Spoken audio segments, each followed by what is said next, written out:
What's up, everybody? Yes! We're doing our first deck profile, and I wore my white pants to show you how excited I am. We're talking about Tayam, Luminous Enigma. Let's get it.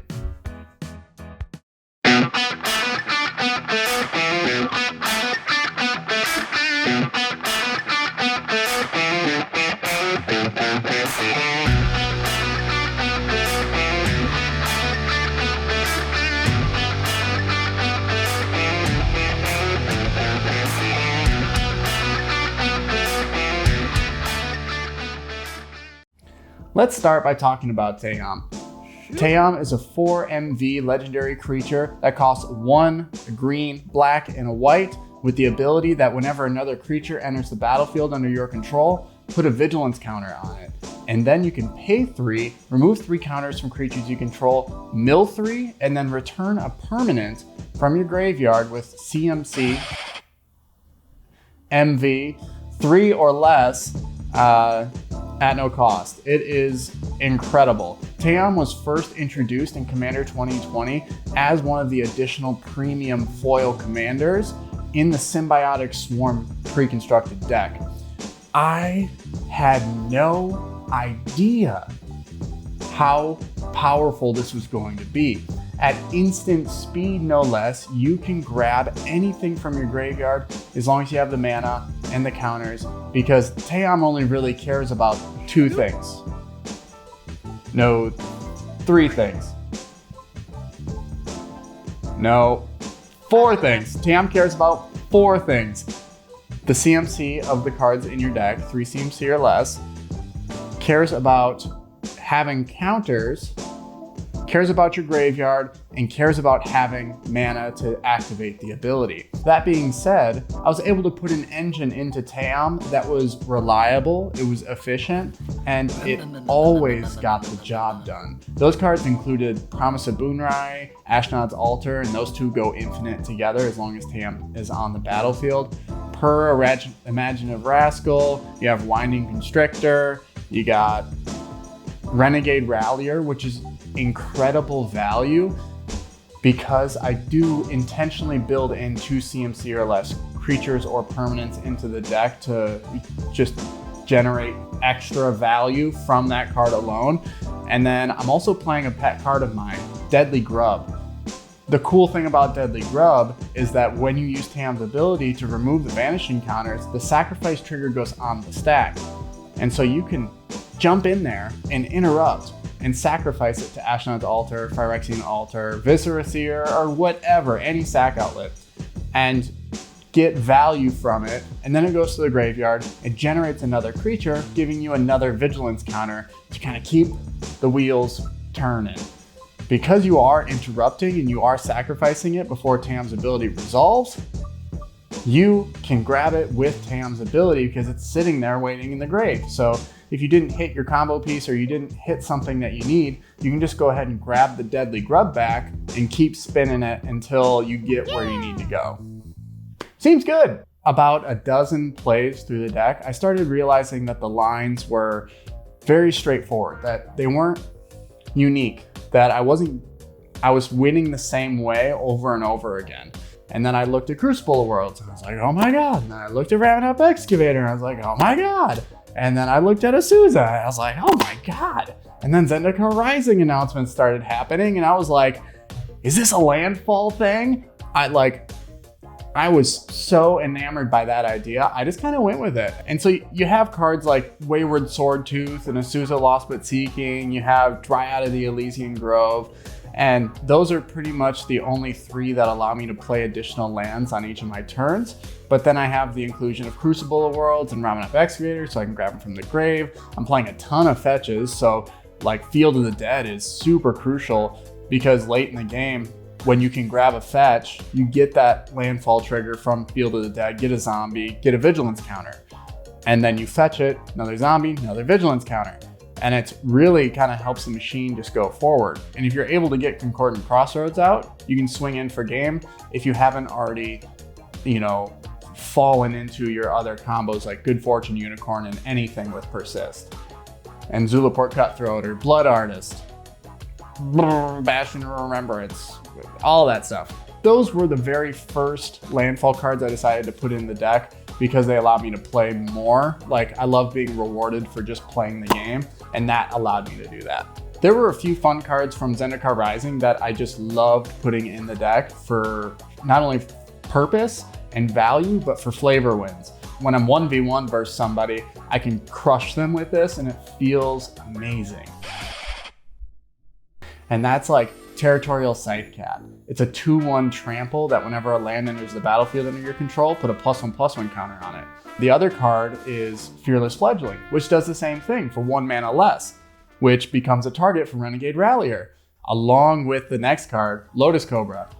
Again, just value on value on value. Target for Renegade Rallier, fetch lands. I can just get 2 mana essentially every turn, making that first Tayam activation be 1, cost 1 at the end of the day.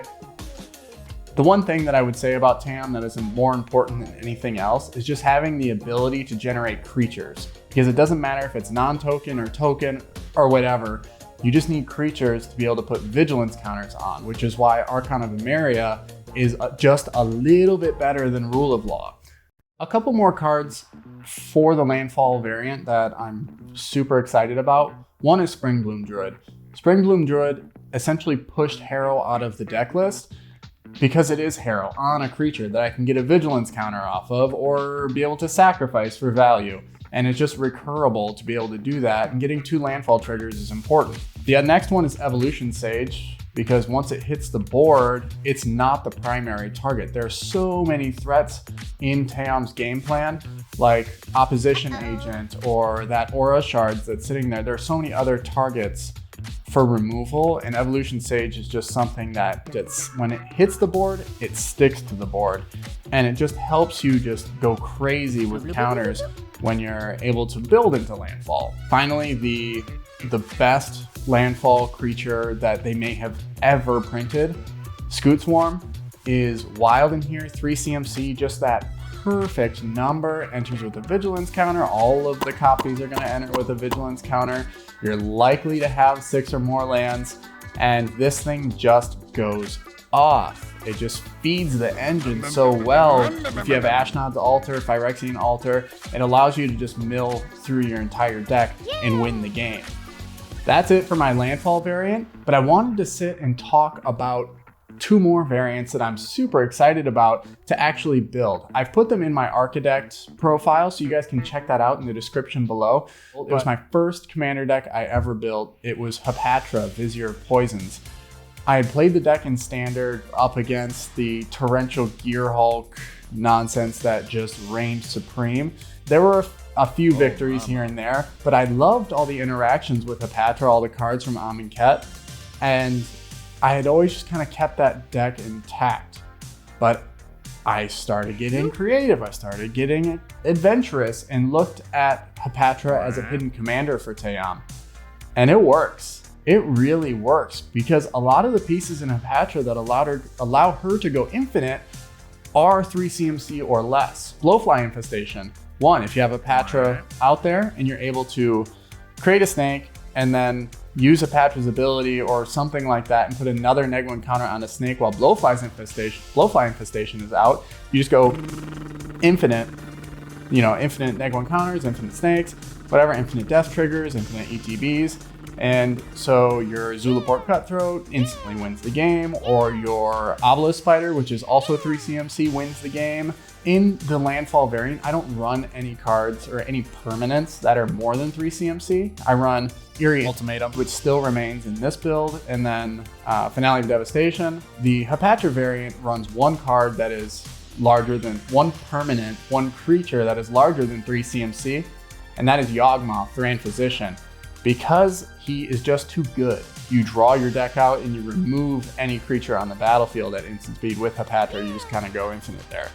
The rest of it just kind of works like Necroskidder. If you're able to cycle -1 counters onto an opponent's creature, you start generating more value that way. It's really resilient. Devoted Druid just works really well in Tayam normally, that it just works double time here. The other card that I put in there was Gideon of the Trials. I wanted to kind of stay on theme with Amonkhet, But here's the thing, is that Tayam allows you to grab permanents at instant speed. And so if you're able to get that emblem, and then Gideon happens to go away and someone's gonna win the game, you can pull Gideon out at instant speed to kind of prolong the game and keep you in the fight. I thought that was a really cool play, and you'll see it in my next variant, because I also built Tayam into tribal vampires, which was kind of triggered by the reading of Cordial Vampire. Whenever another creature or Cordial Vampire dies, put a +1/+1 counter on each vampire you control. And I thought, well, how many vampires can I get out there? The answer, a lot. It's probably the weakest, slowest variant of them all. And in this one, I am running like Butcher of Malik here, because you have the best 3 CMC tutor for vampires in the game on a body, Forerunner of the Legion, because you can put it on top of your library. So at instant speed, at your opponent's end step, it's about to be your turn, you can put Butcher of Malik here on top of your library. If you have enough mana to cast it the next turn, grab it, put it out, start sacrificing, and wipe the board. I thought that was a really cool interaction. Or you can, put Elenda on top and kind of go that route. You can save your pieces with Noxious Survival, blah, blah, blah. The addition of green with vampires is actually very helpful because it allowed for a lot more grave recursion, or at least grave recycling.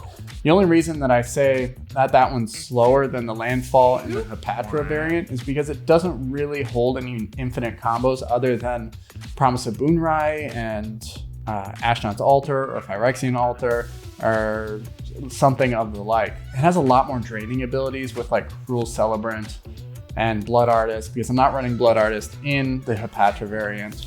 And then I put in Gideon Blackblade and Gideon the Trials. As long as you have 2 Gideons in rotation, you shouldn't be able to lose the game. And I thought that was just a way to keep you in it for longer, to give you a better chance. Oh man, when I built Tayam, I had no idea that it was gonna be like this.